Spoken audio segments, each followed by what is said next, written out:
Pre 90 godina, u zimu 1915. i 1916. istorija beleži jedan događaj za koji do tada nije znala. Da čitava jedna vojska, kralj, parlament, vlada, narod, državna nadleštva, da čitava jedna država izađe iz sebe i čitava krene u egzil.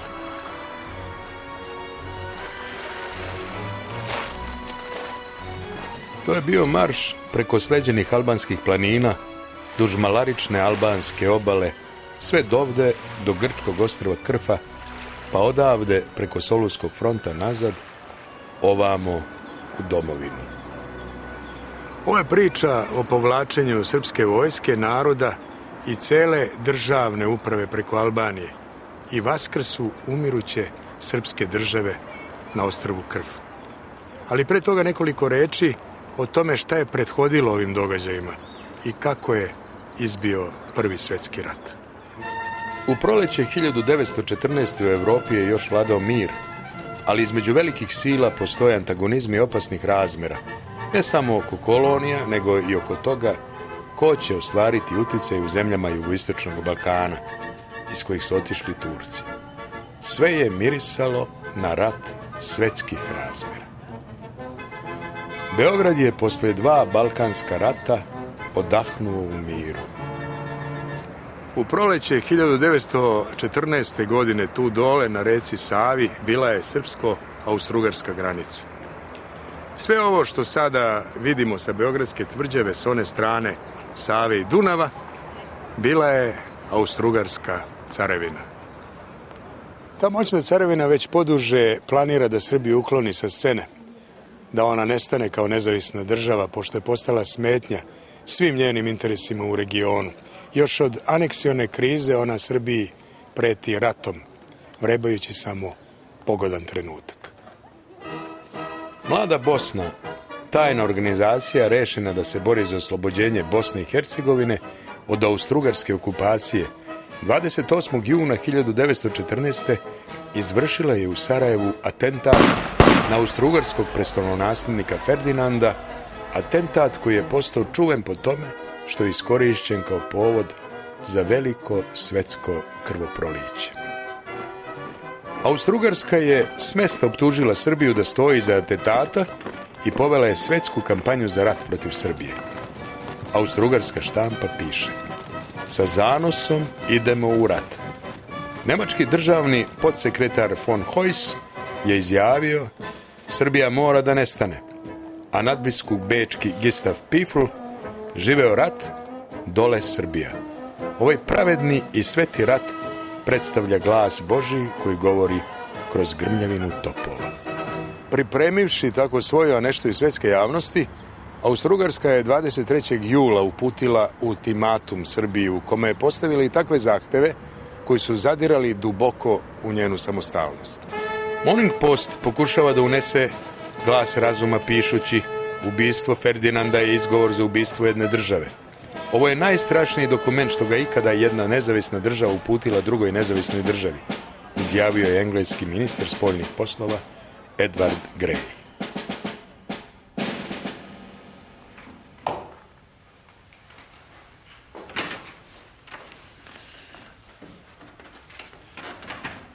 Vaše veličanstvo, dolazim iz austrougarskog poslanstva.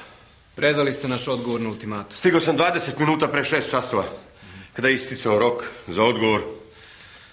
Poslanik Gisl od Gislinga bio je veoma uznemiren. Drhto je od uzbuđenja. Nadam se, rekao sam mu, da će carska austrougarska vlada biti zadovoljna našim odgovorom. Izvolite.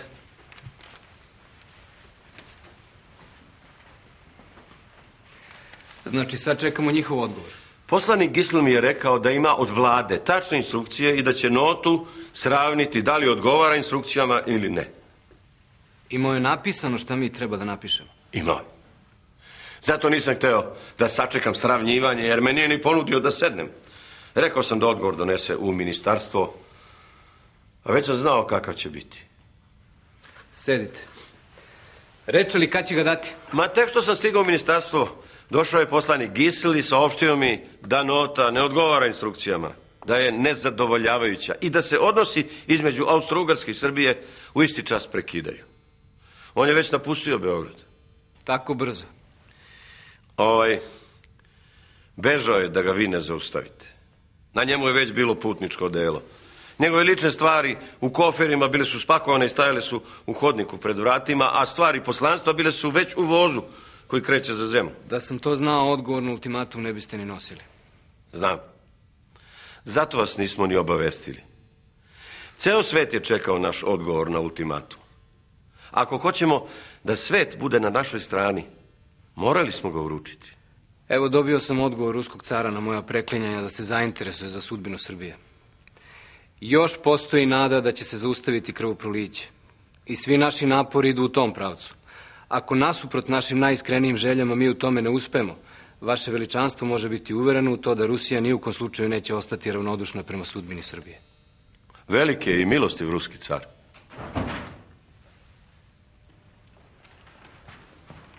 Vaše veličanstvo. Na vas je naslovljen. Na Srbiju, vaše veličanstvo. Čitajte. Bolji vam je vid. Kraljevska vlada Srbije nije na zadovoljavajući način odgovorila na notu datiranu 23. julom 1914. godine koju je predao austrougarski poslanik u Beogradu. Zato carsko-kraljevska vlada nalazi da je prinuđena da se osloni na silu oružja radi očuvanja svojih interesa. Austrougarska smatra da se od ovoga trenutka nalazi u ratu sa Srbijom. Ministar inostranih poslova grof Berthold.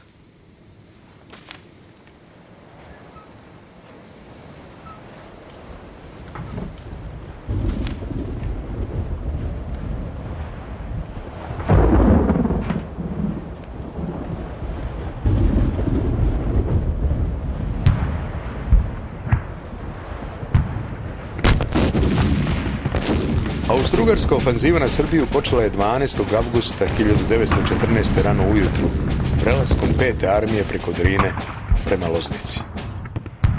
Francuski novinar Henri Barby ovako sažima taj trenutak. Rat koji je Austrougarska objavila Srbiji po ceo svet je došao iznenada, tako nepredviđeno kao što dolaze zemljotresi, požari ili velike poplave. Austrougarska je objavila rat Srbiji. Svet u prvom času nije verovao da je počeo svetski rat. Srpska komanda nije očekivala glavni udar preko Drine. To iznenađenje je olakšalo brz prodor i napredovanje njihovih trupa u srpsku teritoriju. Odlučujuća bitka, u kojoj se komandovanjem istakao general Stepa Stepanović, vođena je od 12. do 24. avgusta 1914. na planini Cer, po kojoj je ova slavna bitka i dobila ime.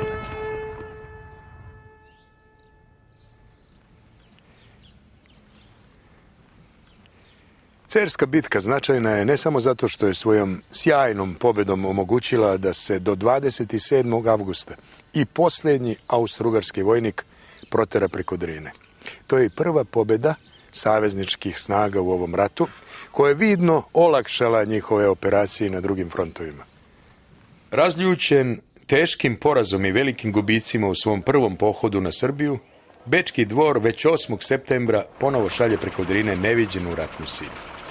Austrougarska vojska silovito prodire kao nemilosrdna kaznena ekspedicija koja pali sela i uništava vitalna dobra, ostavljajući za sobom nebrojena vešala na kojima vise nedužni ljudi i žene.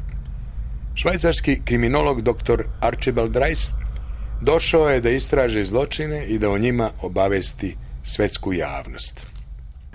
Srpska vojska se u povlačenju očajnički brani.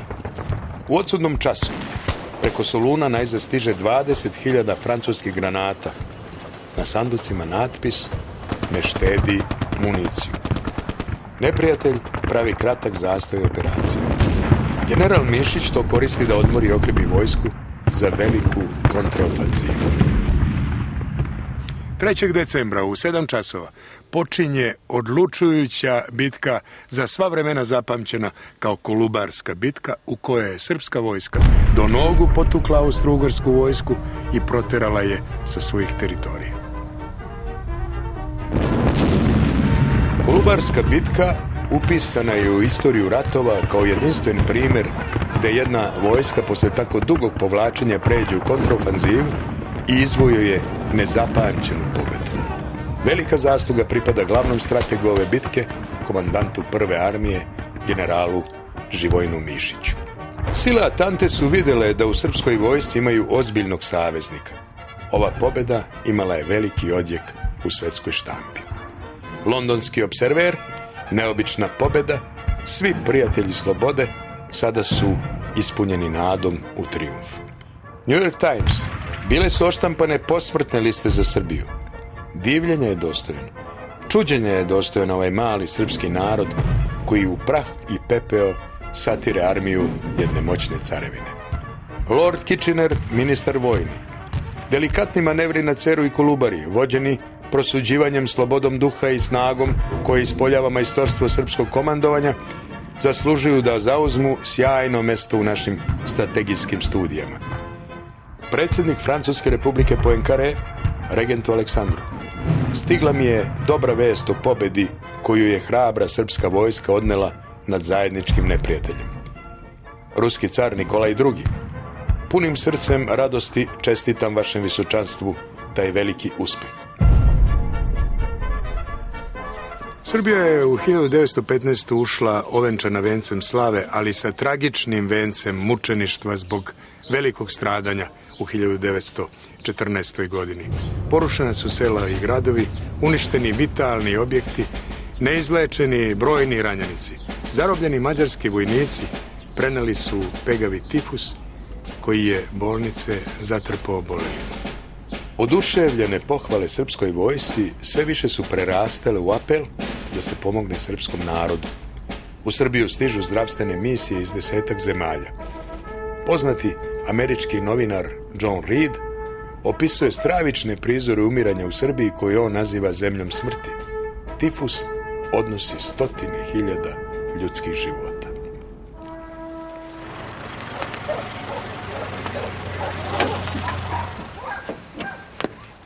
Gospodin prestolonaslednik, stanite! Ne izlazite iz kola! Molim? To je naređenje. Kakvo naređenje? Od komandant bolnica. Stariji sam po činu. Ja sam vrhovni komandant. Znam, dalje ne može niko. Naročito ne vrhovni komandant. Ovde počinje karantin. Zaraza od pegavog tifusa. Recite, šta ste hteli? Da niste malo drski? Jesam. Malo. Zato su i rekli, ti idi i zaustavi njegovo veličanstvo, gospodin vrhovni komandant. Čekajte, ko ste vi u stvari? Zovu me Engleskinja, a ja sam Irkinja. Iz dobrovoljačke ženske jedinice Britanskog kraljevstva. Miss Flora Sands. Vi ste bolničarka Flora Sands koja je u Kragujevcu u nedostatku hirurga počela sama da operiše. Jesam, ali su mi zarobljeni austrijski hirurgi malo pokazali kako se to radi. Malo. Prijavit će vas Crvenom krstu. Šta možem? Ljudski život je važniji od sve drugo. Bili ste se vratili u Englesku? Kad je došao mir, otišla sam da skupim medicinska pomoć za Srbija. I nešto sam skupila. Kako nešto? Nije nešto. 110 tona materijala i silna medicinska oprema. Zbog toga sam i došao da vam se zahvalim, ali ne znam kako. Plemenitost vaših ljudi u najteža situacija za mene je najveća zahvalnost. A velika mi je čast da ste vi lično došli. Rado bih se rukovala s vama, vaše visočanstvo, ali bila sam u dodiru sa tifusarima.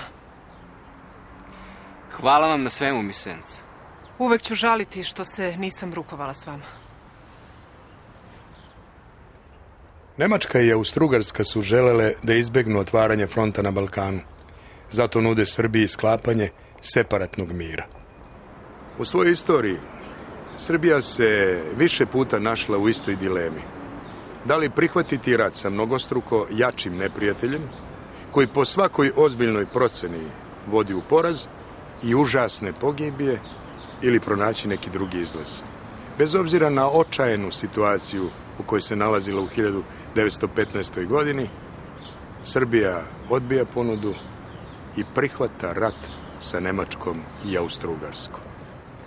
Nemački car opominje svoje vojnike. Heroji, ja vas šaljem u rat protiv male, ali vrlo hrabre nacije, koja je dala svetu dokaze visokih ratničkih vrlina i najvećih vojničkih sposobnosti. Samo će potpun prezir prema smrti omogućiti da pobedite taj herojski narod i da osvojite njegovu zemlju. 5. oktobra armije, koje broje više od 500.000 ljudi, kojim komanduje nemački maršal Mackensen, napadaju Srbiju na frontu širine 1200 km.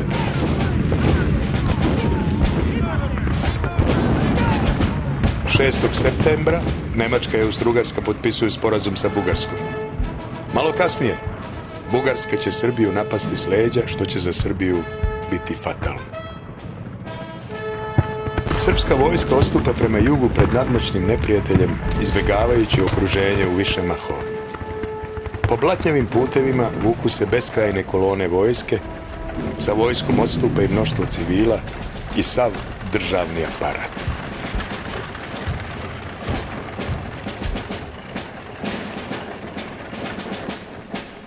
Gospodine Reed, gospodine Robinson, hvala vam što ste u ovoj situaciji. Hvala vama, gospodine predsjedniče, što ste nas odmah primili u ovakvoj situaciji. Evo, gospodine Reed, može li se naše očajno stanje opisati? Ja znam da ste vi to pokušali u vašem Metropolitan magazinu. Otkako sam ušao u Srbiju, skoro da sam samo o smrti mogao opisati. Od prvog polja zasađenog krstovima groblja tifusera, od bolnice kod Ćele Kule, mračnog spomenika, gde se strašno sreću sadašnji i negdašnji delirijum istorije. Vidjeli ste razorena naselja? Prošli smo Gučevo, groblje, bojište, hodali smo po mrtvima. Da, hodali smo po mrtvima, dok su nam noge upadale u jame trulog mesa drobeći kosti. Upoznali ste Srbe? Jesam. Ja sam o Srbima pisao kao o demokratskom narodu i o vojsci u kojoj ne vlada verovanje da druženje oficira sa vojnicima razara disciplinu. Ja sam to ilustrovao crtežom gde jedan pukovnik, 4 poručnika, jedan kaplar i 2 redova sede za jednim stolom. A zašto niste prihvatili separatni mir sa Austrijom i Nemačkom? Molim? Nisam čuo za to. Nude vam celu Bosnu i Hercegovinu, celu vojnu granicu u Slavoniji, Baniju, Liku, Kordun i veliki deo Dalmacije. Gospodine predsjedniče, ponuda je prihvatljiva. Ako bismo prihvatili nemačke ponude za separatni mir, a oni pobede, oduzeli bi nam ne samo ono što su dali, već našu državnost, jer im je cilj da država Srbija zauvek nestane. Pobeda saveznika je naša jedina nada i zato moramo da verujemo u nju. Na sve ponude za mir mi imamo samo jedan odgovor. Vladimir Becić napravio je ovaj mitski snimak. 4 vola koji vuku kralja na Topovskoj kari. New York Times i francuski Illustration odmah su otkupili pravo na objavljivanje ove slike. A pisac Irana Edmond Rostand posvetio mu je pesmu Kralj Petrova 4 vola.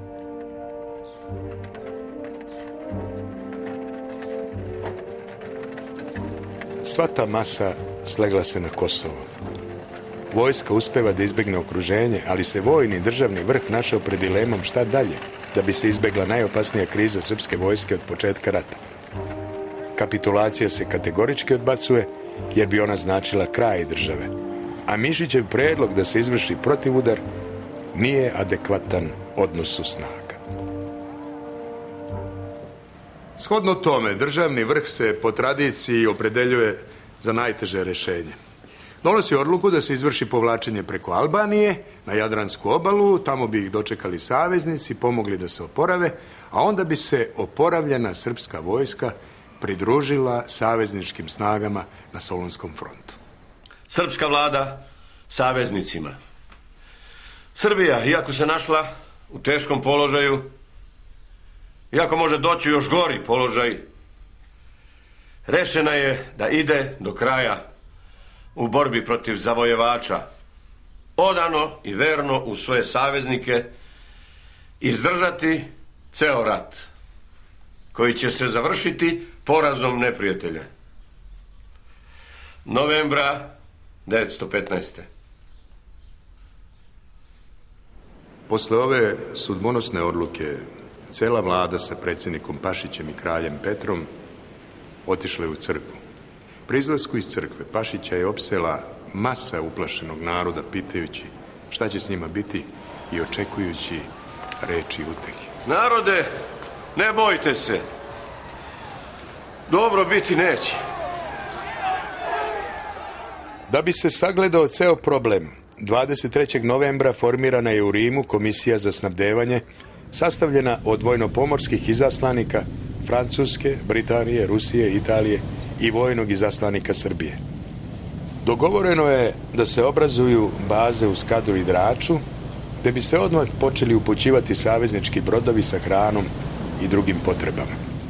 Srpska vlada postiže sporazum sa predsjednikom albanske vlade Esad Pašom, velikim prijateljem Srba, koji se svrstao u saveznike o prolazu srpske vojske preko Albanije. 26. novembra 1915. iz Prizrena preko Vezirovog mosta prema Skadru i Lješu kreće prva grupa u kojoj su vlada, vladar i diplomatski kor. 30. novembra iz Prizrena preko Ljum Kule, Piškopeje, Elbasana i Tirane kreće druga grupa, a iz Peći kreću 3 armije, glavnina vojske. Nemačka vojna komanda obaveštava svetsku javnost.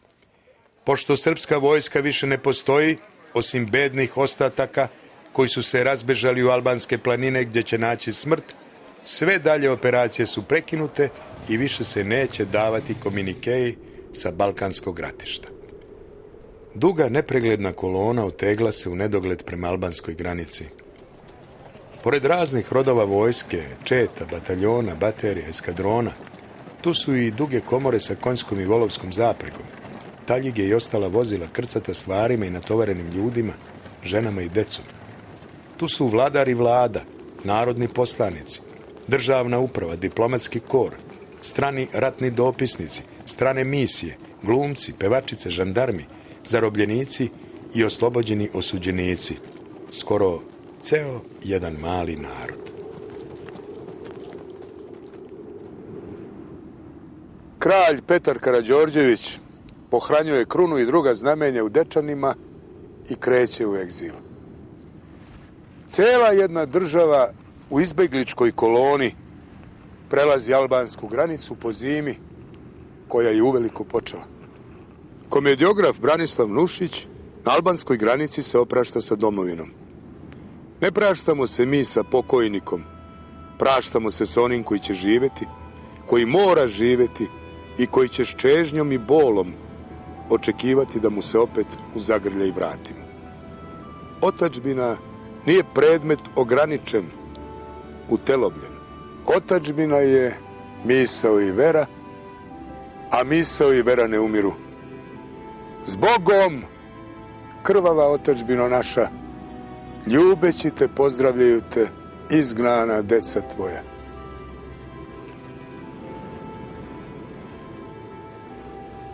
Počeo je jedan marš, čije su strahote lakonski sažete u poznatom dvostihu.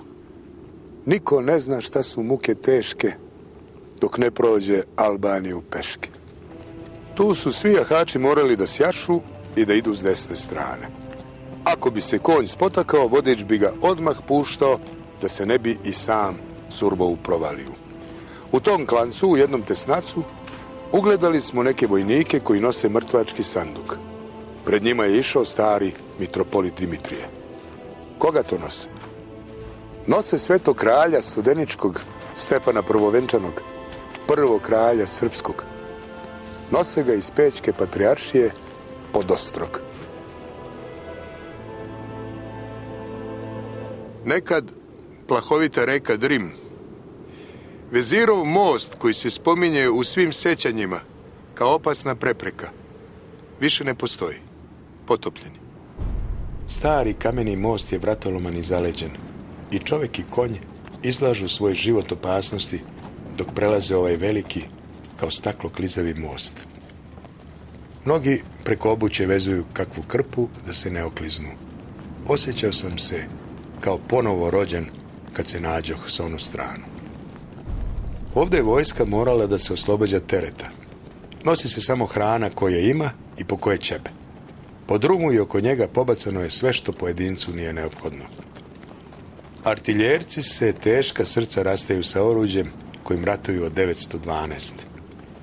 Ljudstvo jedne baterije, ćuteći je, ukopavalo 4 svoja topa. Kada je rupa iza posljednje oruđe bila iskopana, komandir, a za njim i 2 vodna oficira priđoše i celivaše izlizanu cev. Za njima, jedan za drugim, poljubiše cev i vojnici. Brišući oči rukavima svojih nagorelih koporana, uputiše se i oni na most. Na ovom uskom prostoru između mrtvih stena i impozantne reke vrši se likvidacija jedne države. Opet jedan mitski prizor. Vojnici napravili posebna nosila sa zatvorenom kabinom i u njoj preko albanskih vrleti nose svog slavnog vojvodu putnika, ostarelog i bolesnog. Juče smo viđali mrtve, smrzle, koji štrče iz snega. Vetar je fijukao rešen da ovim klancima dovrši ovaj ostatak nesrećnog srpskog naroda. Sa obe strane ugaženog puta izbeglice koje se nepomično odmaraju u snegu. Glave su im klonule na grudi. Zavejavaju ih bele pahuljice, planinski vetrovi zavijaju posmrtnu pesmu.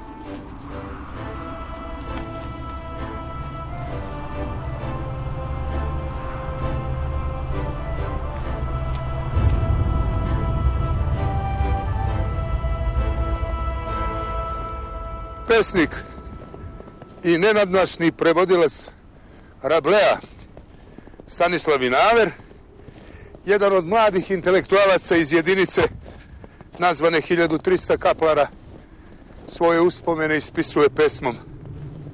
Slobode je puna naša Srbija, njome se disalo. Ona je prožimala sela i gradove po planinskim kosama, kraj reka i potoka. Nju su poneli sa sobom, a ne slučajne stvari, u bekstvu, odstupanje, propast, da još malo njome podišu, dokle se može, da je se poraduju i da s njome umru.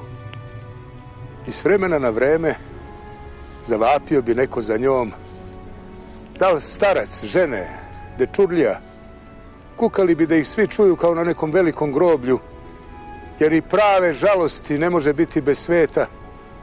A sad je na pogrebu ne samo jedno selo i susedi, sad je na ogromnom groblju cela Srbija pred kojom se zapeva. Pogled na Albaniju strašio nas je belim ledenim pokrivačem. Trebalo je preći visine preko 1800 metara. Ciča kakva se ne pamti. Henri Barbi, francuski novinar, prošao je sa Srbima Albaniju i zabeležio: nijedna slika koja prikazuje odstupanje Francuza iz Rusije ne daje ni približujuću sliku očaja kao ova koja predstavlja povlačenje Srba. Ceo jedan narod, starci, žene, deca, kreću se pod snažnim snegom. Najedanput nailaze na prepreku, pleš jednog starca. On je sklonjen van puta, napušten. Evo jednog bednog starca sa parčetom šatora na ramenima. On mi pokazuje svoje smrznute noge i nešto reče, ali ga nisam razumeo.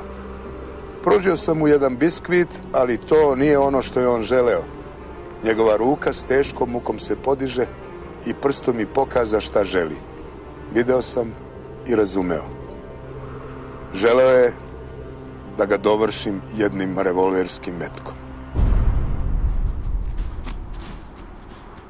Stopu po stopu koračamo jedan za drugim.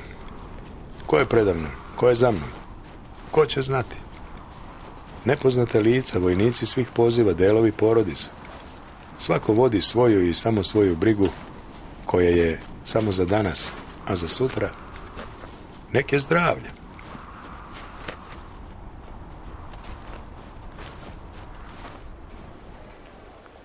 Esad paša apeluje na svoja pobunjena plemena na samilost.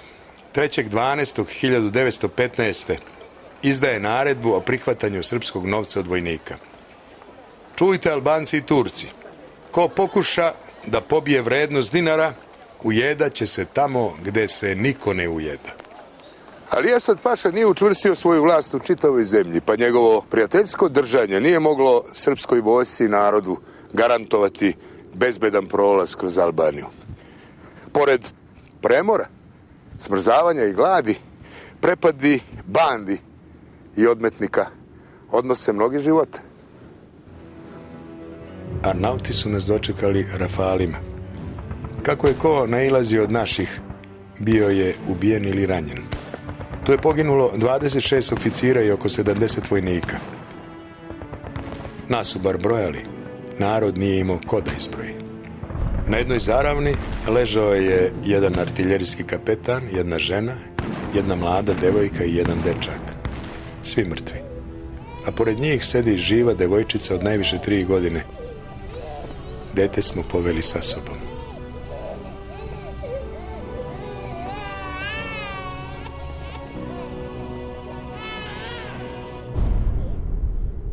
Skoro je neverovatno iz koliko je različitih uglova sagledana ova epopeja.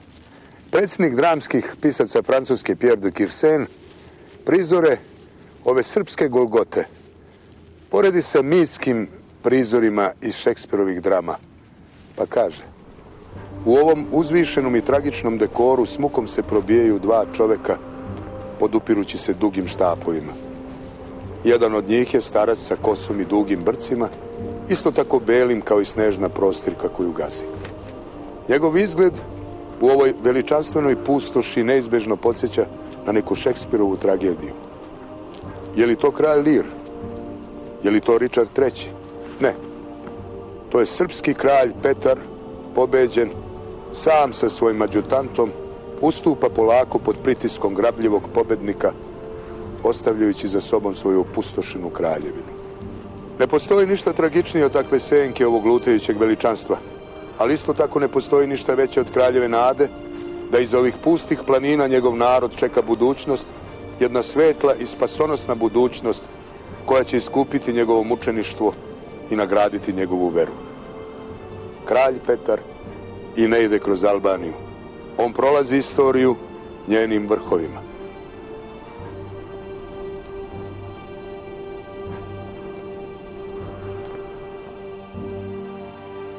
Kako ste, vojvodo? Kako mogu da budem u ovom pokretu ovako nepokretan i loman?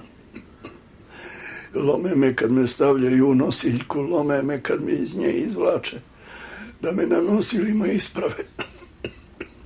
Vaše veličanstvo, zar vam ova moja nosiljka ne liči na uspravljen mrtvački kovčeg, samo nešto malo širi i sa prozorčić? Gledam kako me narod... Za Boga, vojvodo. Čujem ja i pošalice. Lako je putniku da bude putnik kad ga nosimo. To je narod, šali se. Narod? U šali i privali. Došao sam da se upitamo za nadu. Ima nade. Opet smo našli našega kralja. Ne shvatam, šta ste našli? Našega kralja, vaše veličanstvo. Našli smo pergament povelje sa vašim izborom za kralja, sa potpisima svih narodnih poslanika. Zar ta povelja nije sa državnim tapijama? Bila je bačena kraj Bistrice, blizu Pećke patrijaršije, zajedno sa ostalim dokumentima. Srećom, našli su je vojnici vojvode Mišića. Znači, ima nade. Srećan sam kada u onom snegu naiđem na kakav žbun, pa odozgo sednem. Vetar me ljuljuška na žbunu i tako zaspim. Uvučen u šinjel i ne osjećam da sneg pada. Kako je blažen san posle tolikog puta. Spavao sam često hodajući. Idem otvorenih očiju, čujem bat koraka ljudi i topot konja, a spavam. Samo da usput ne zahrčem. Oni koji zahrču ostaju smrznuti. U času smrzavanja osjećaju samo neizmernu sreću. Ulogori smo se da prenoćimo kraj vatre.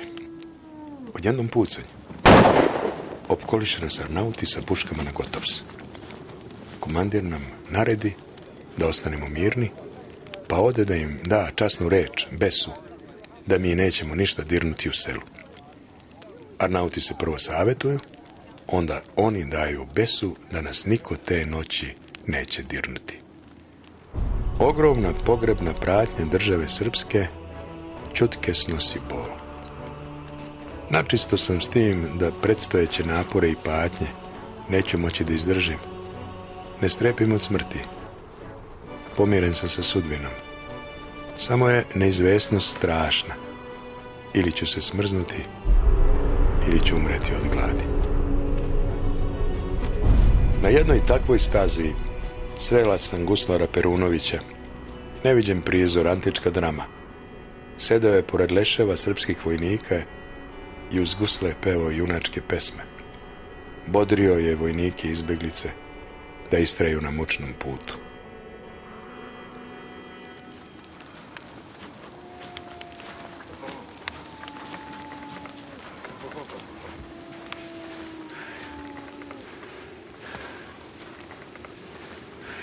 Jeli, Čiča, što niko ne sjedi pored ove vatre? Tamo je sjedi po 10, a ti ovdje sam. A ne znam. Valjda nisam dobar čovjek. Ajde, sedi ti. Da ne budem baš sam. A je li Boga ti dobri čovječe? Je li stigao na onaj naš stari? Koji stari? Mnogo je starih u koloni. Kako koji stari? Ovaj stari je samo jedan. Naš stari, kralj Petar. A ti samo čekaš kralja Petra. Da ti nije neki rod kad toliko brineš. A čuo sam usput kako se muči. Star je. Pa je zato i dao sinu da zapovjeda. Ovu muku on nije zaslužio. Ovo nije ni jedan Srbin zaslužio. Ali svaki Srbin nije kralj. Zato je meni žao kralja. Što da se on zlopati? Ja da zaznao gdje je on, ja bi se potrudio da ga ponesem na krkače. Eto, i ne bi mi bilo teško, da znaš. Odakle si ti, vojniče, kad tako zboriš? Iz Like, Čiča. Regrutao me car Franjo i poveo na Srbiju. A samo što smo prešli Drinu, ja sam prebegao našima na srpsku stranu. I šta ćeš sad, vojniče? Pa, šta sad? Izmičemo, povlačimo se, gladujemo i umiremo. Stradamo, a neka će. I Hristos je stradao, pa je vaskrso. Jel tako? Nešto mi u duši ovako govori. Bog nas još nije napustio, nije. Tako misliš? Pravo da ti kažem, pa tim se i radujem. A u mojoj duši nema ni malo zime. Srbi će praujmiti. Evo ja ti kažem. I na kraju će biti na strani pobjednika, vidjet ćeš.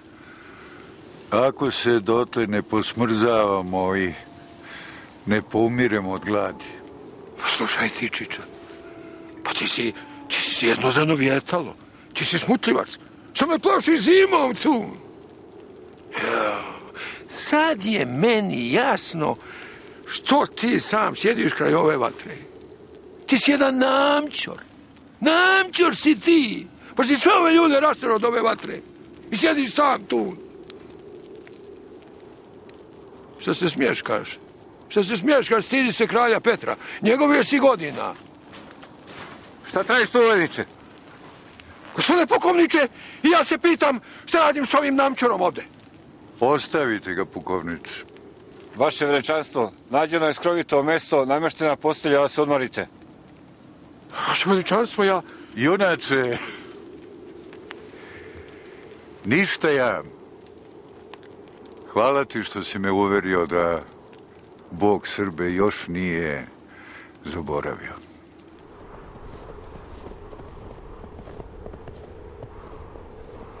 U koloniji je bilo više hiljada dece raznog uzrasta. Francuski inspektor prosvete, Eugène Por, bio je dirnut njihovom sudbinom, njihovom dramom. Kasnije je zabeležio. Mnogi Srpčići, čak i u časovima najgore nevolje, potrudili su se da zabeleže svoje utiske.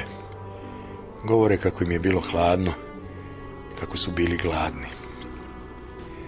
Videvši me malog i samog, prišao mi je vojnik i pružio venac ribica. Uzmi ovaj venac ribica i dobro čuvaj. Svakog dana pojedi samo po jednu ribicu, zatim popi vode ili pojedi snega, pošto je ribica slana. To će ti biti dovoljno da izdržiš. Putovali smo od 4. oktobra do 17. januara. Mjesec dana išli smo po snegu hraneći se samoprojom. Jednom sam spavala u kući gdje sam platila 10 dinara. Sve ostalo vrijeme spavala sam na polju, na snegu. Spavali smo u snegu po kome briše ledeni vetar, na hladnoći najmanje 20 stepeni. Trljali smo lice snegom sa strahom da se ne smrznemo, da tu ne ostanemo mrtvi, da ne postanemo plen kurjacima. Od Kuršumlije do Skadra vidjeli smo takve strahote da ih se ne smijem ni sećati. Da ne govorimo o putu po kome su posijane lešine volujske i konjske, ali sam vidio i ljude pomrle od studi, od umora, čak i od gladi, unezverenih očiju, poludele.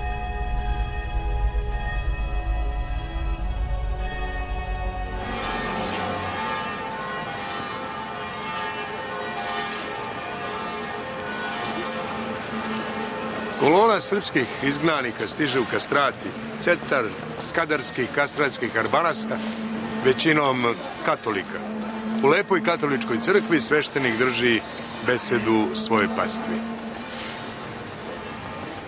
Braćo Arbanasi, Bog se rasrdio na jedan miran, hrabar i plemenit narod i doveo ga u našu zemlju da traži zaštitu i gostoprimstvo. Ima li teže smrti nego gledati u hleb i umirati od gladi? Svaki bi narod zverski kidisao gladan na naš hleb bez ikakvih obzira. Jedini narod koji je pravi primjer u istoriji takav dao, da je pristao pre da umre nego li tuđu imovinu da dira, jeste srpski narod. Takav čestit narod zaslužuje da mu se izađe u susret. Pozivam vas u ime Isusa Hrista da svoju hrišćansku dužnost ispunite. O Isuse, Isuse, jadan srpski narod. Ridaju starci i odmah povrveše sa projama kod crkve u vojnu stanicu, da se njihovim hlebom prihvati umorna, izgladnela srpska vojska. Skadarsko jezero i grad Skadar na njegovim obalama. Nedaleko od cilja ovog velikog pohoda, obale Jadranskog mora. Polovinom decembra srpske snage su se grupisale kod Skadra sa namjerom da izađu na obalu kod Medove i okolini Elbasana, orijentišući se ka luci Draču. Glavnokomandujući savezničkih snaga, francuski maršal Joffre, ovako je opisao taj pohod. Srpska vojska je krajem novembra i početkom decembra 1915. otpočela svoj marš ka Jadranskom primorju, marš za koji se s pravom može reći da je bio zaista mučenički, a po motivima i istorijskim posljedicama velikim. Pod takvim uslovima neizbežno je bilo da tragom njenih kolona popadaju nebrojene žrtve onih vernih sinova otadžbine, koji su imali volju, ali ne i dovoljno snage da do kraja podnesu sve one muke i patnje koje po strahotama prevazilaze sve što je istorija do sada zabeležila.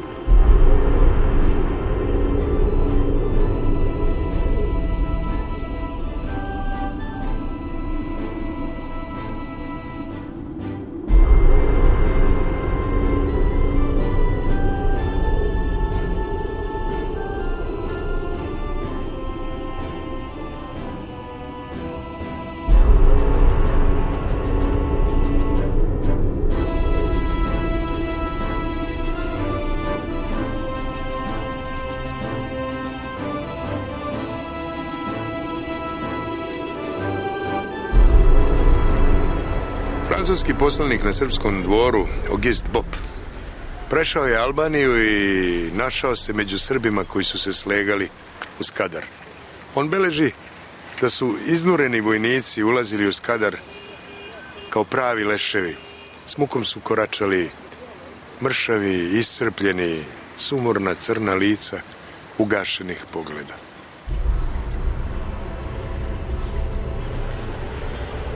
Nikakva žalba nije se čula sa usana ovih ljudi koji su toliko prepatili. Kao da ih je neka zla kop gonila, išli su ćuteći, samo bi pokašto progovorili hleba. Oko Skadra i Drača nalazilo se preko 185.000 izgladnelih, iznurenih ljudi. Već usput vlada je vidjela da saveznici nisu obezbedili obećane baze i prihvatne stanice, pa su kupovali hranu u Primorju, obezbedivši tako 950.000 poluobroka.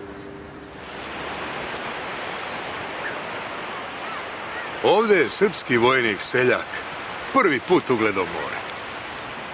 Mnogi bi prišao, zahvatio šakom i onda okusio vodu, a zatim zaključio: ovo bre, stvarno slavno. Dolaskom na Jadransku obalu muke vojske i naroda se nastavljaju. Od obećane savezničke pomoći nisu ništa zatekli. Saveznici su bili dopremili znatne količine hrane u italijansku luku Brindisi. Prvi brod kojim su Italijani vozili hranu na albansku obalu potopila je austrougarska podmornica, pa su oni odlučili da obustave dalji prevoz. Mala albanska luka Šenđin ili San Giovanni di Medua, ili kako su je krstili srpski vojnici, San Giovanni di Meduva. Ovde neprekidno pristižu i gomilaju se mase vojnika i civila.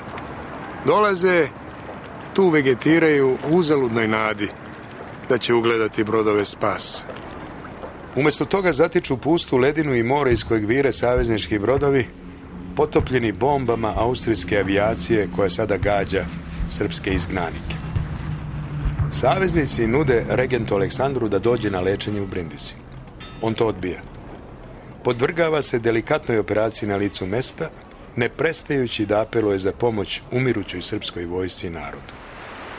Nesloga saveznika i njihovo trvenje oko pojedinačnih interesa dovode srpsku vojsku u opasnost da na albanskoj obali potpuno nestane. U savezničkoj štampi već se pojavljuje mišljenje da je potpuno iluzorno oporavljati ljude koji su već mrtvaci. Stanje počinje da se menja tek na energičnu intervenciju Rusije. Ukoliko se srpska vojska odmah ne izbavi iz Albanije, Rusija raskida savez sa Tantom i sklapa separatni mir sa Nemačkom, glasio je ultimatum ruskog cara. Francuska vlada razume ruskog cara. Ona 26. decembra donosi odluku da se srpska vojska prebaci u Bizertu. Ukrcavanje u Šenđinu 4. i u Draču 6. januara 1916. godine. Prvih 12.000 boraca, uglavnom zdravstveno najugroženijih, transportovano je u tu tunisku luku. Srpska vlada se usprotivila odvoženju vojske tako daleko od domovine. Sledi odluka da se ostatak vojske i naroda prebaci na grčko ostrvo Krf. U tom cilju odred francuskih alpskih strelaca iz Bizerte iskrcava se na to ostrvo i okupira ga. Zbog ugroženosti Medove od austrougarskih snaga iz Boke Kotorske, trupe su se morale pomerati prema jugu. Ali Italijani neće da ukrcavaju Srbe, pravdajući se strahom od zaraze. Ukrcavaju samo zarobljene austrougarske vojnike koje su Srbi vodili sa sobom.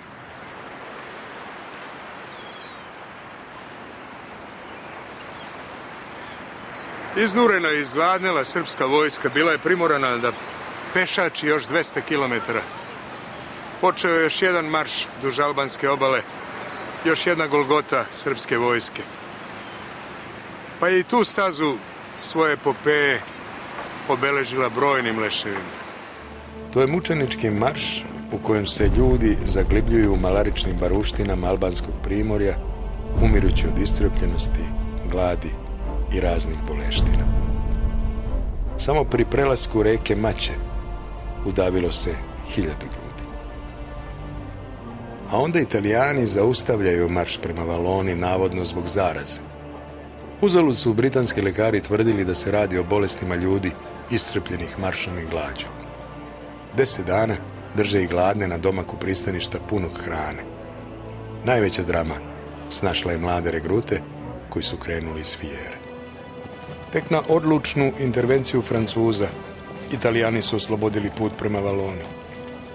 Pošli smo dalje, ali sa nama nije krenulo oko 400 regruta koji su pomrli za tih 10 dana čekanja.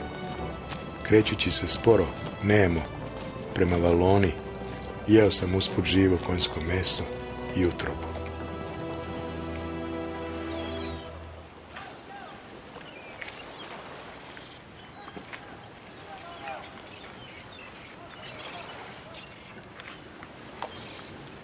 Evo nas u albanskoj luci Drač. Odavde je krajem januara počela evakuacija vojske i civila. I dole, južnije u luci Valone, počelo je ukrcavanje na savezničke brodove. Ovdje u Draču su ukrcane 1. i 3. armija. Preko Valone su evakuisane trupe novih oblasti, Timočka vojska i odbrana Beograda. Italijani su se ovoga puta istakli ustupajući najviše brodova, ali se mora odati veliko priznanje držanju Francuza, koji su uzeli na sebe ogroman napor oko organizacije posla. U njihovim rukama posao je procvetao.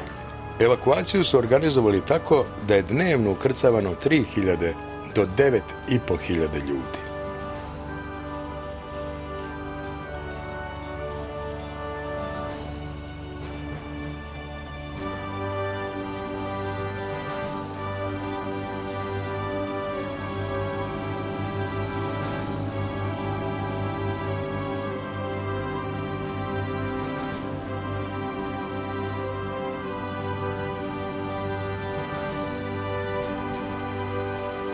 I ruski diplomata knez Grigorije Nikolajević Trubecki ukrcao se sa srpskom vojskom na brod za krv.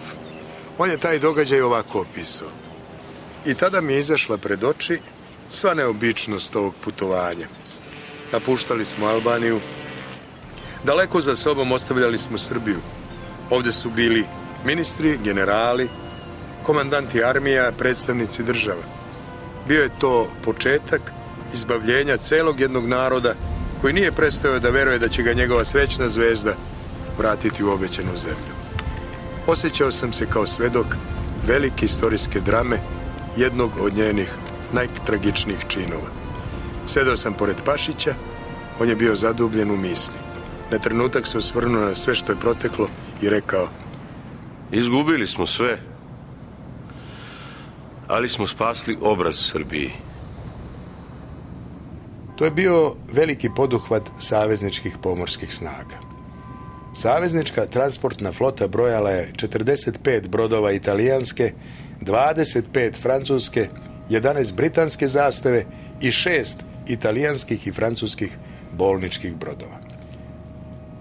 U neposrednom obezbeđenju konvoja učestvovalo je 70 ratnih brodova, što razarača, torpiljerki, patrolnih brodova, zatim oko 100 minolovaca i lovaca podmornica. Štiteći transport izbeglica, saveznici su vodili pomorske bitke. Brodovi Otranskog baraža teglili su ribarske mreže opremljene protiv podmorničkim minama, patrolirali su između Valone i Krfa. U toj operaciji saveznici su izgubili 8 transportnih i 11 ratnih brodova. Od toga 1 krstaricu, 2 razarača, 3 podmornice, 6 minolovaca i patrolnih brodova. Pokušavajući da osujete tu operaciju, u 26 napada podmornicama i 25 napada avijacije, austrougarske snage su izgubile 2 razarača i 5 podmornica. Nijedan transportni brod sa srpskim trupama nije potopljen, svi su neoštećeni stigli na cilj. Milutin Bojić je ovako pesnički sažao trenutak. Ceo jedan narod našao se na širokoj pučini navezao se galijama na more i krenuo da traži sklonište za svoje umorno telo i da pod toplim suncem Krfa, Alžira ili Francuske traži isceljenja, vere, nade. Posljednji ešalon srpske vojske napustio je Drač 16. februara, tako da je francuska vlada operaciju smatrala završenom, te je povukla svoje transportne brodove u Solun. Veliki napori žrtve sila Atante oko ovog poduhvata učinjene su ne samo iz moralnih obzira prema savezničkoj srpskoj vojsci, koja je u proteklim bitkama izbacila iz stroja na stotine hiljada neprijateljskih vojnika. Namere saveznika bile su istovetne sa silnom željom srpske vojske da se što pre oporavi, naoruža i vrati na front u odlučujuće bitke ovog rata. Ostrvo Krf, jedno od najlepših mediteranskih ostrva. Svoje grčko ime Kerkira Krf je dobio po lepoj nimfi Kerkiri, ženi boga Poseidona. Ovdje su nekad, posle brodoloma, talasi izbacili Odiseja i njegove mornare. Prelepa Nausikaja našla ga je iscrpljenog u dubokom snu i odvela ga ocu kralju Alkinoju. Ovdje se Odisej oporavio, dobio lađu i otplovio u svoju Itaku. Kada su se Srbi ovdje iskrcali, na ostrvu je živjelo 100.000 žitelja, a u samom gradu Krfu 30.000. Svakako da su Krfljani bili zaprepašćeni kada se na njihovo ostrvo iskrcala ta masa ljudi u ritama, znatno brojnije od njih samih.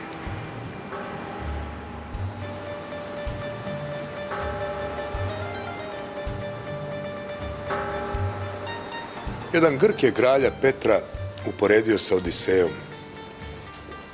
Njega su, posle lutanja po Albaniji sa svojom vojskom i narodom, valovi nesreće izbacili na ovo ostrvo da tu nađe spas.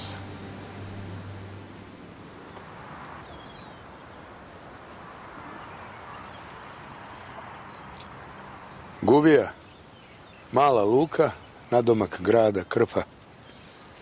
Ovaj spomenik govori da je ovo luka koja je prihvatila sve brodove sa srpskim izbeglicama. 6. januara 1916. godine ovdje je uplovio prvi saveznički brod sa Srbima.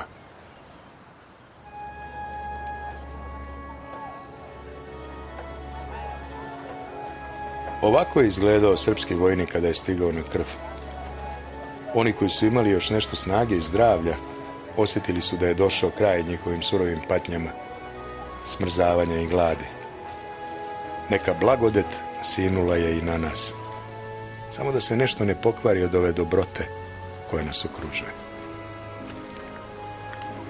Dočekala ih je blaga klima, masline, limunovi, naranđe, hrana, piće.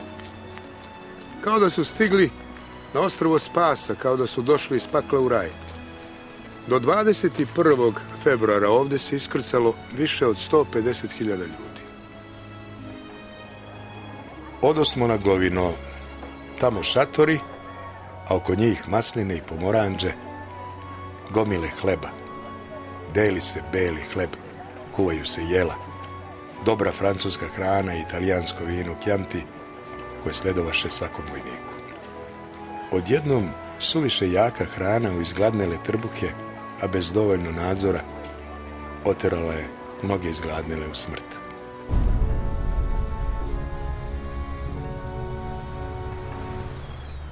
Ovdje na malom ostrvu Lazaret bila je trijažna stanica kroz koju je morala da prođe većina oficira i vojnika da bi se očistili od gamadi i od smrada. Pošto bi prošli dezinfekciju, formalinsko kupanje i zaprašivanje, oni koji su bili zaraženi infektivnim bolestima ostajali bi na Lazaretu. Većina stranih sanitetskih misija je zajedno sa srpskom vojskom prošla albansku Golgotu, iako to od njih nije traženo. Krfski sanitet sačinjavali su lekari i medicinsko osoblje iz Srbije, Velike Britanije, Rusije, Sjedinjenih Američkih Država, Francuske, Švajcarske, Japana, Grčke, Italije i drugih zemalja. Bilo je dosta vitalno ugroženih, naročito među sirotim mladim regrutima, a najviše ih je bilo među onima koji su prepešačili put između Drača i Valone. Bilo je među njima ljudi koji nisu imali više od 27 kila. Za njih je krv umjesto spasa bio vrhunac stradanja. Oni su upućivani na ostrvo Vido. Vido, malo ostrvo nedaleko od Krfa.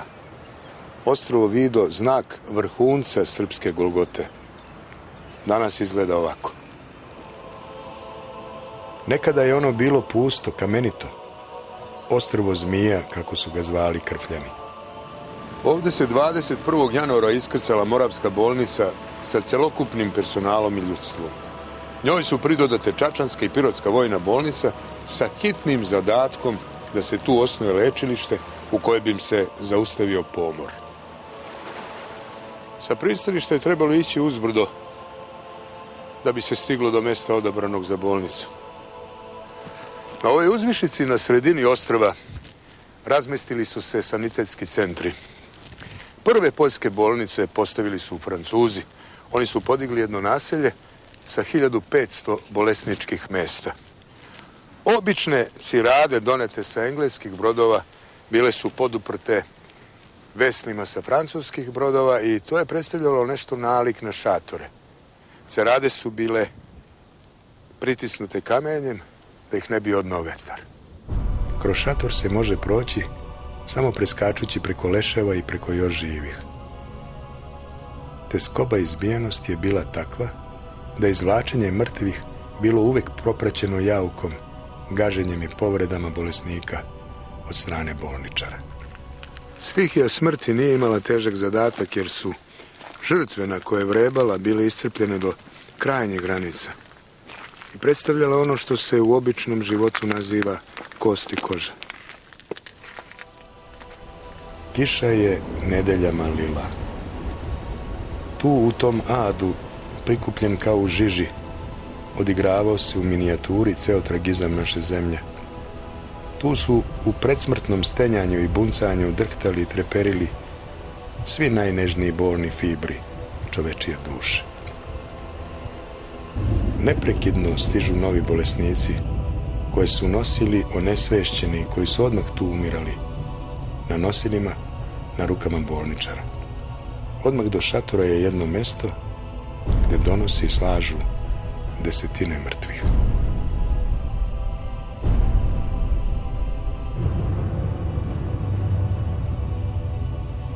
U početku su bili sahranjivani u plitkim kamenim grobnicama na obali ostrva. Tu je sahranjeno prvih 1200 žrtava. Ali ubrzo više jednostavno nije bilo moguće sahranjivati na ovom kamenom tlu.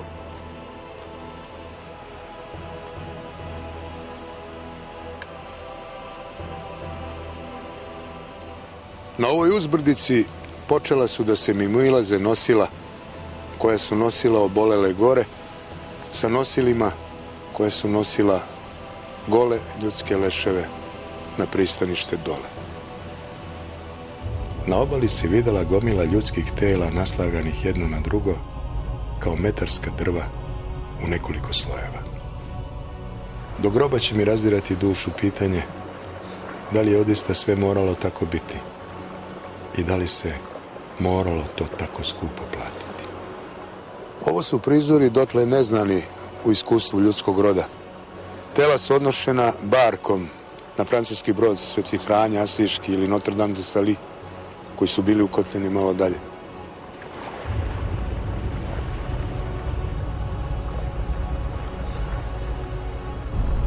Odvozili su ih dalje i polagali u plave dubine Jonskog mora.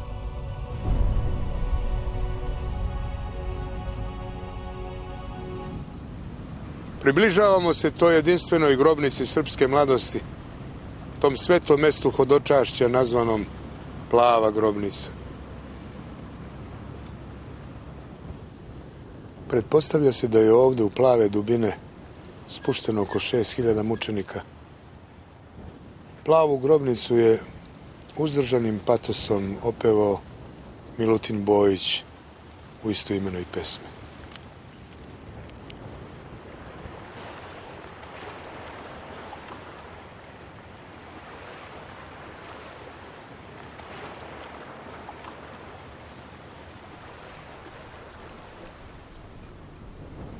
Stojite, galije carske, sputajte krme moćne, gazite tihim hodom.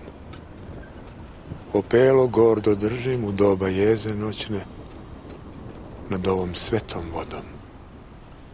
Tu na dnu, gde školjke san umoran hvata i na mrtve alge tresetnica pada, leži groblje hrabrih, leži brat do brata, Prometeji nade, apostoli jada.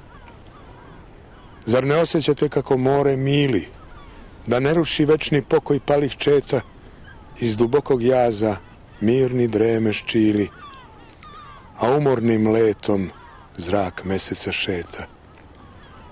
Stojite, galije carske, na groblju, braće moje, zavite crnim trube. Stražari u svečanom opelu nek otpoje tu gde se vali ljube. Jer hoću da vlada beskrajna tišina i da mrtvi čuju huk borbene lave, kako vrućim ključem krv penušanjina u deci što klikću pod okriljem slave. Zato hoću mira da opelo služim, bez reči, bez suza i uzdaha meki, da miris tamjana i dah praka združim u stutnjavu muklu doboša daleki.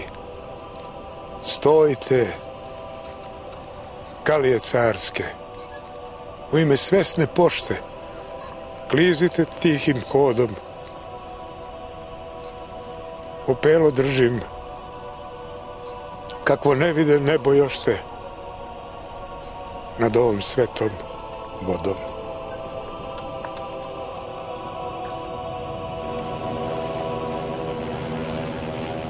Krajem februara zaustavljen je pomor na Vidu. Stiglo je rano jonsko proleće, a srpska vlada na tuđoj teritoriji bez novca. Nismo mi bez novca, gospodo, javi se činovnik Ministarstva financija Milan Stojadinović. Mi u stranim bankama imamo znatna sredstva. Šta nam to vredi, rekoše mu. Vredi, imam ja kod sebe brojeve računa. Za pola sata novac može biti ovde. Počeše da se dele plate, troši se, oživeše kapane, trgovine, čemu su se i meštani obradovali. Otvoriše Srbi radnje na sve strane. Kasapnice, burekdžinice, ćevabdžinice, kuvine. Kuva se, pije i jede i sve snage. Toliko da su se čak i Grci začudili. Kažu, šta je ovo? Peku se ćevapčići i ražnjeći, kolju se jaganci, pije se vino. Gledaju Grci i pitaju se u čudu kako li tek žive u svojoj zemlji. Tu su i saveznici. Njima se silno dopala srpska kujina i usvojiše skoro svi na krv. Saveznici i organi srpske države urgentno rešavaju pitanja ishrane. Stižu stokovi hrane sa raznih strana. Saveznici čak dovoze 5000 volova iz Sudana. Stari vojvoda Putnik obilazi svoju vojsku pre nego što ode na lečenje u Nicu, gde će uskoro preminuti. Kada je i posljednji izbeglica došao ovde, posljednjim brodom na ostrvo je stigao regent Aleksandar.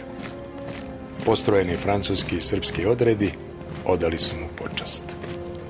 Ugledao sam jednog starog pukovnika kako otire suze.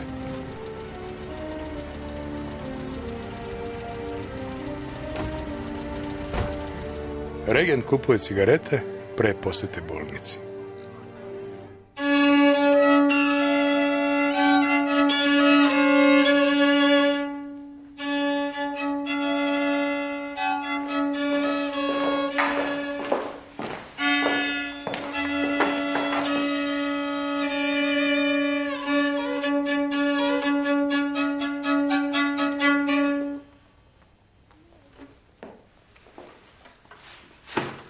Gospodine vrhovni komandante, vojnik drugog puka prve armije, kaplar Flora Senc, javlja se na raport.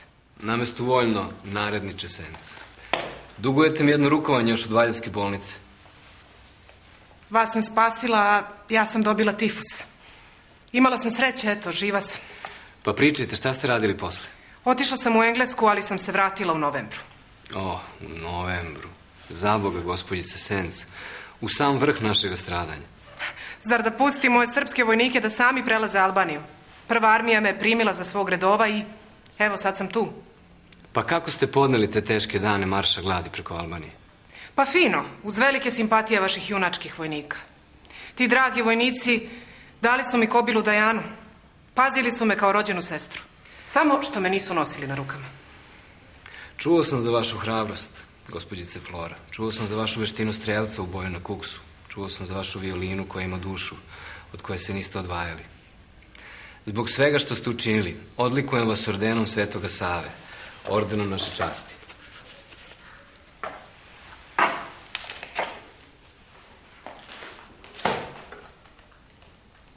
Hvala vam, vaše visočanstvo.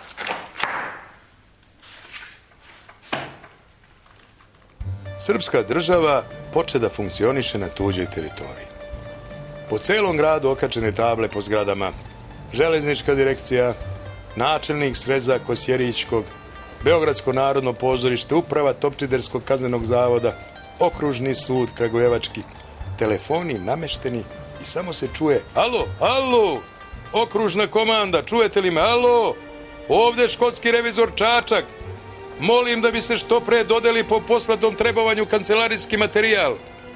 Nadleštva ponela svoje štambilje sa sobom i akta se šalju. Ekonomu sreza Jagodinskog Tunis, komesaru Topčiderske policije Pariz i tako dalje. Zgrada Krvskog teatra, u njoj je zasedao srpski parlament. Tu su se vodile rasprave žučno i bučno, onako kako to rade srpski parlamentarci i u miru. Treba spomenuti da je tu potpisana kontraverzna Krvska deklaracija kojom se predviđa da se južni Sloveni posle rata udruže u zajedničku državu.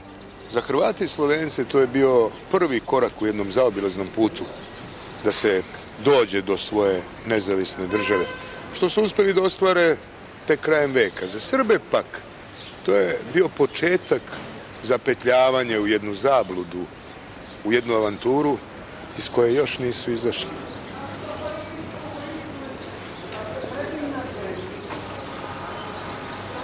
Izvršena je reorganizacija vojske po planu koji su sačinili francuski u saradnji sa našim stručnjacima. Stigle su nove uniforme i kompletno novo francusko naoružanje.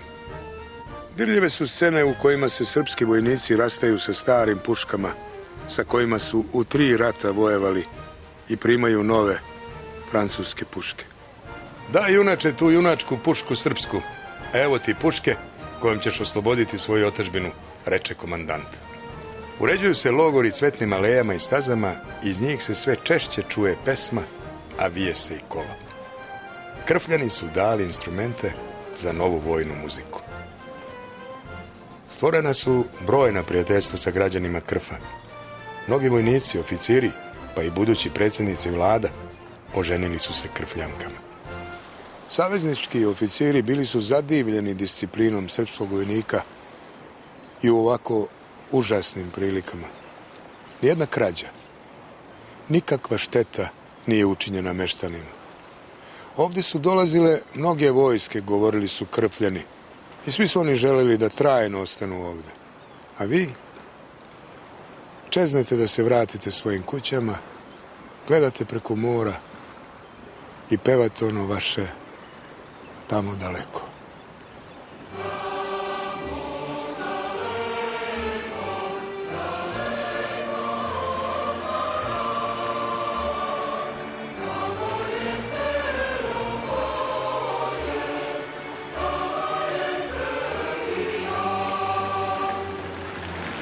Hiljade dece krenulo je za srpskom vojskom preko Albanije, pa se dosta njih našlo i na Krfu. O njima je vodilo brigu Ministarstvo za prosvetu, na čijem čelu je bio Ljuba Davidović. 4000 dece prihvatila je francuska vlada i oni su našli utočište u porodicama širom Francuske. Desetine hiljade građana u Marseju, Ruanu, Nici i drugim gradovima izlazilo je na ulice da sačeka male Srbe. U ime kraljevske vlade Ljuba Davidović uputio je pismo zahvalnosti francuskoj vladi i na adrese 4.000 francuskih porodica. Sljedeći plemenite tradicije vaše velike otadžbine, vi ste učestvovali u jednom delu jedinstvenom u istoriji i ja imam tu čast da vam u ime vlade Kraljevine Srbije izrazim iskrenu zahvalnost roditelja koji će, znajući da su njihova deca zaštićena, sa više nade nositi svoj krst patnje. Ministarstvo je vodilo brigu o brojnim đacima i studentima koji su otišli na školovanje u Francusku, Veliku Britaniju, Grčku, Švajcarsku, Italiju, Rusiju. Mnogi od njih su se kasnije vratili u Srbiju i odužili dug otadžbini. Pre nego što je potonuo brod kojim se vraćao iz Francuske, pesnik Vladislav Petković Dis je zapisao: kad se budemo vratili na naša ognjišta, ako su naša deca još u životu, ona će nas samo prosto zapitati gde je Francuska. Umjesto odgovora mi ćemo staviti ruku na naše srce i reći ćemo im: evo, Francuska je ovdje. I naša deca će to shvatiti. Englezi su u gradu Krfu formirali bolnicu koja je prihvatila i zbrinula najugroženije mališane. Za decu koja nisu poslata u Francusku i na Korziku, na Krfu je formirana osnovna škola i gimnazija.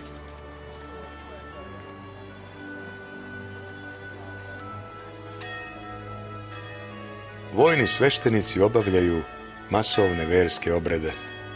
Naročito se svečano slavio Uskrs. Kanadski sveštenik dr. Boyd beleži: regent Aleksandar stade pred vojsku i uzviknu: Hristos voskrese, braćo! I sva vojska gromko odgovori: vaistinu voskrese. Jedinstven prizor. Jedan vladar, kao neki apostol, objavljuje vojsci da je Hristos vaskrsao i vojska potvrđuje reči svog vladara.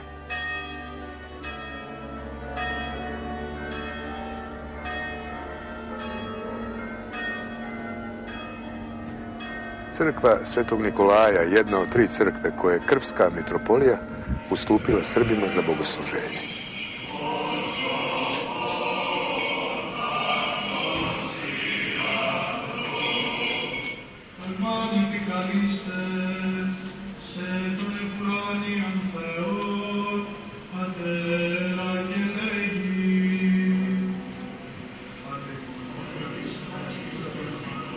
Posle bogosluženja svi su pevali Tamo daleko. Razvio se veoma živ društveni život.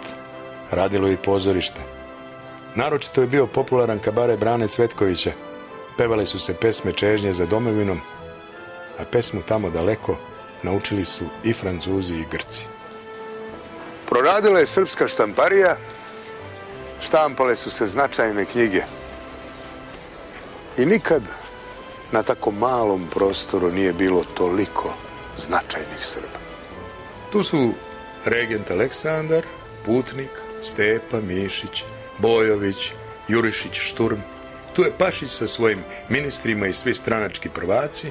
Tu su Dučić, Nušić, Bojić, Dragiša Vasić, Vinaver, Slobodan Jovanović, Todor Manojlović, Rastko Petrović, Nikolaj Velimirović, Branislav Petronijević i mnogi drugi znameniti Srbi. Tu su nastale Ave Serbija, Plava grobnica i druga dela umetničkog stvaralaštva. Tu je i Miroslavljevo jevanđelje, koje čuvaju kao oko u glavi.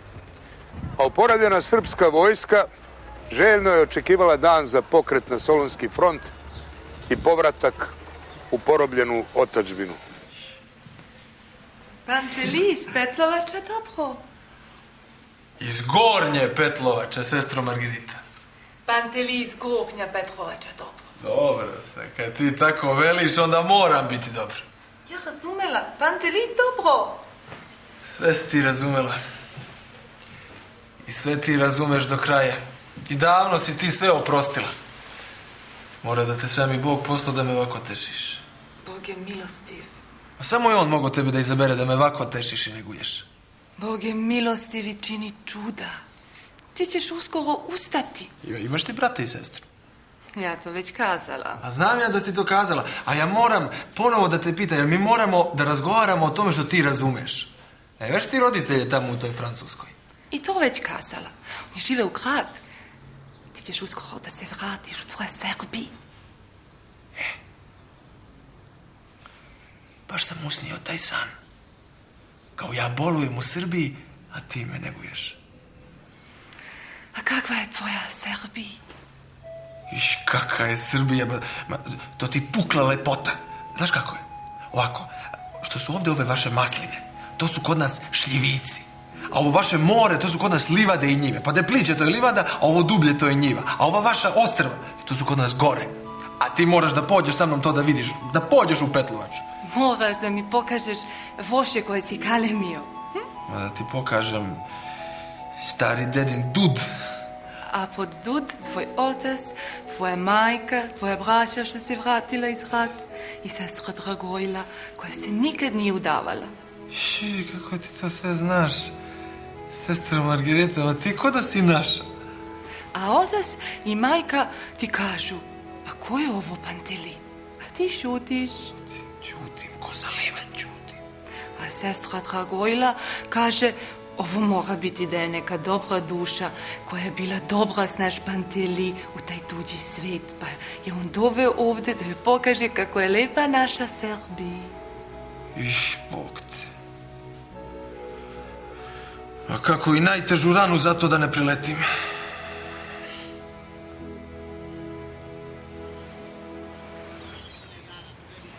Krfljani su kroz priče svojih predaka sačuvali uspomenu na boravak Srba na njihovom ostrvu. I posle 90 godina ovi gostoljubivi ljudi reći će vam mnoge sačuvane priče. Da bi se to sjećanje trajno sačuvalo, poklonili su ovu kuću koju su nazvali Srpska kuća.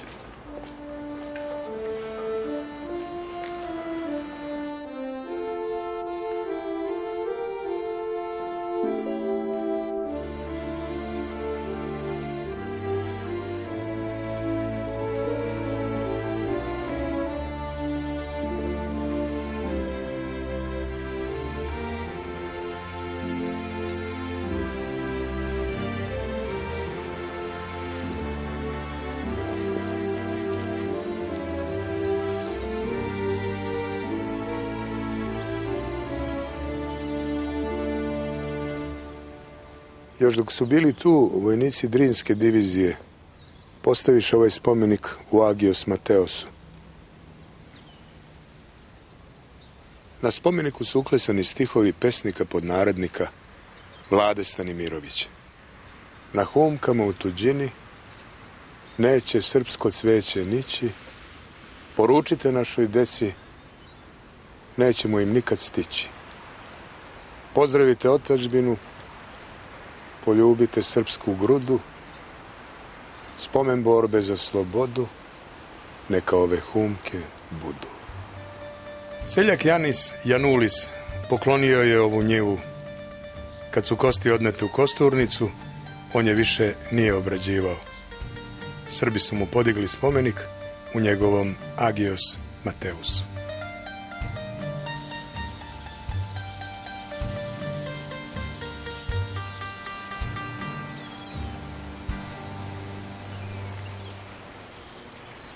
Svedoci pričaju da dolazak na ostrvo Vido i ovaj mauzolej, kosturnicu mučenika, izaziva snažna uzbuđenja pa i suze kod srpskih hodočasnika. Mitropolit Dimitrije je rekao da bi ostrvo Vido trebalo da postane srpski Jerusalim za srećnije naraštaje.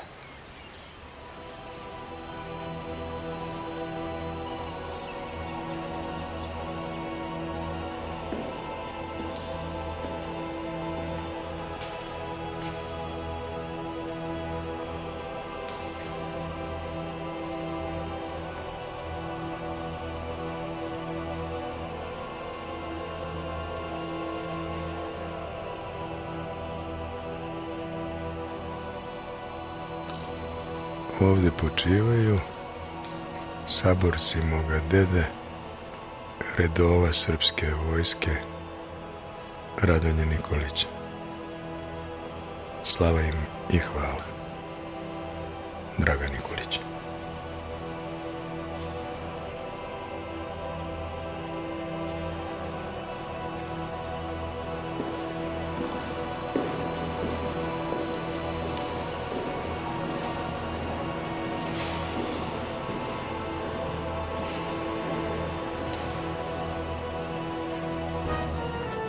Došao je trenutak polaska na Solunski front. Ni u najtežim mukama i nevoljama vojnici nisu prestali da veruju da će doći taj čas. Srca srpskih vojnika tukla su radosno, jer je odlazak u Solun značio početak povratka domovini. Ko bi rekao da su to oni vojnici koji su goli, bosi, gladni, žedni, polumrtvi došli na krv, a još nedavno govorilo se da srpska vojska više ne postoji.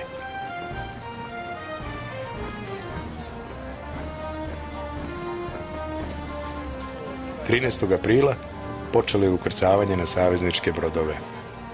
Rastanak sa krfljanima nije mogao proći bez suza na obe strane.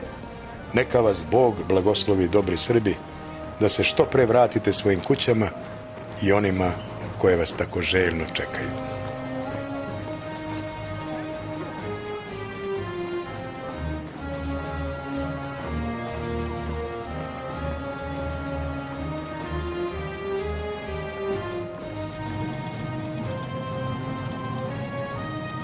Ostrvo Krf je deo srpske istorije. Srbi će zauvijek ostati vezani za Krf, za ovo lepo ostrvo i njegove blagorodne ljude.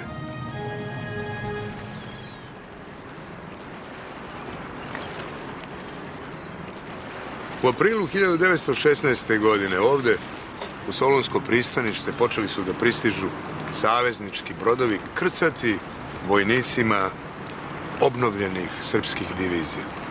Francuski vojnici koji su se ovde zadesili dočekali su ih povicima "Živela Srbija".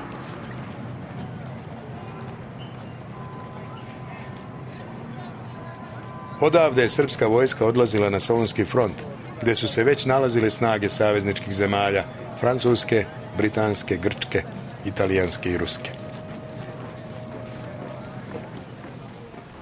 Odavde su francuske lađe odvozile ranjene Srbe na lečenje, pa je tako nastala i ona pesma "Kreće se lađa francuska sa pristaništa Solunska".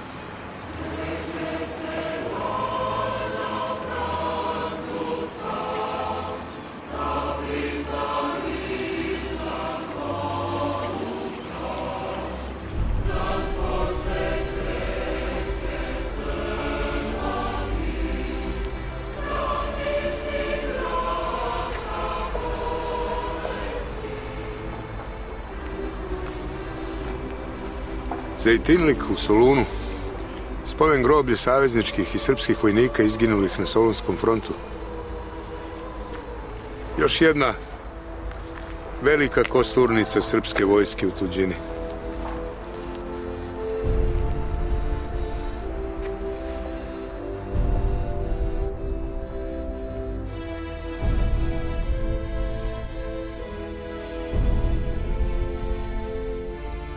Ovde počiva 4000 engleskih, 400 ruskih, 2000 italijanskih, 8000 francuskih i 8000 srpskih vojnika, ukupno 21.400.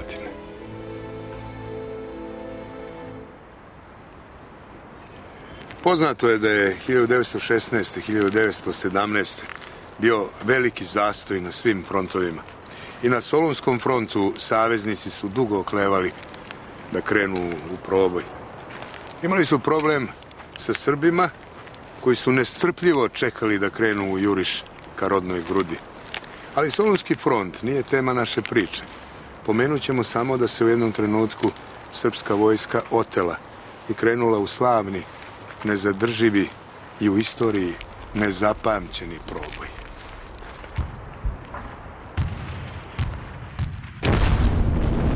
14. septembra 1918. godine počelo je 24-časovno zasipanje neprijatelja vatrom iz 580 topova.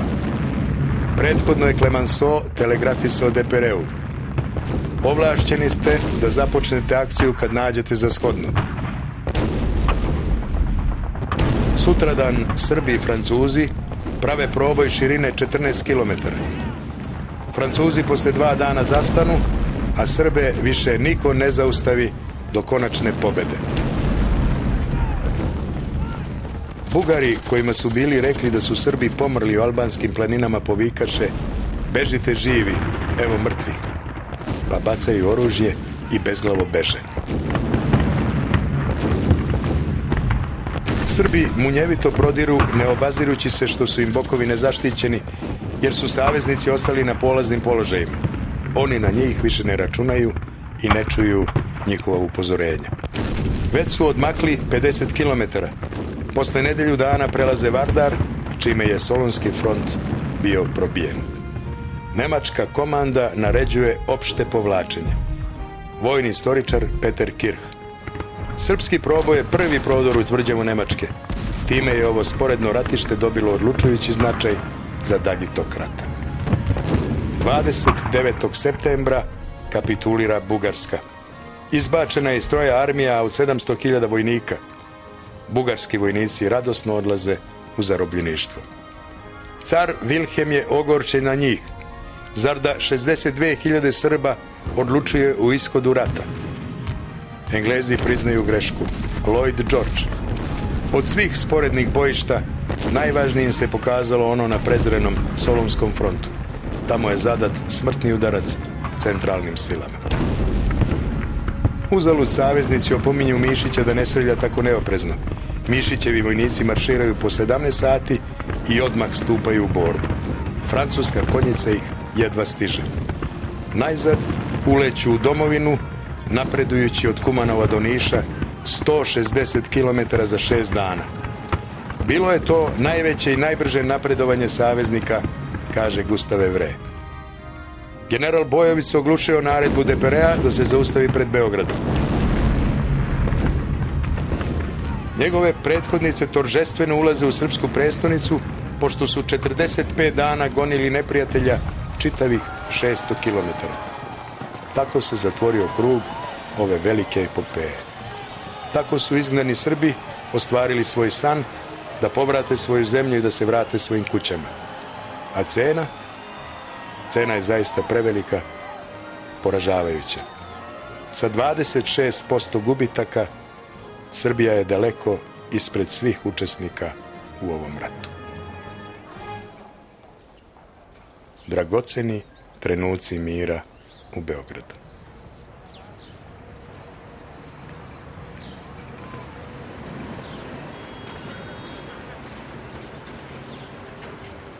I u Drugom svjetskom ratu, ostajući verni saveznicima, Srbi su po procentu žrtava ostali u samom svjetskom vrhu.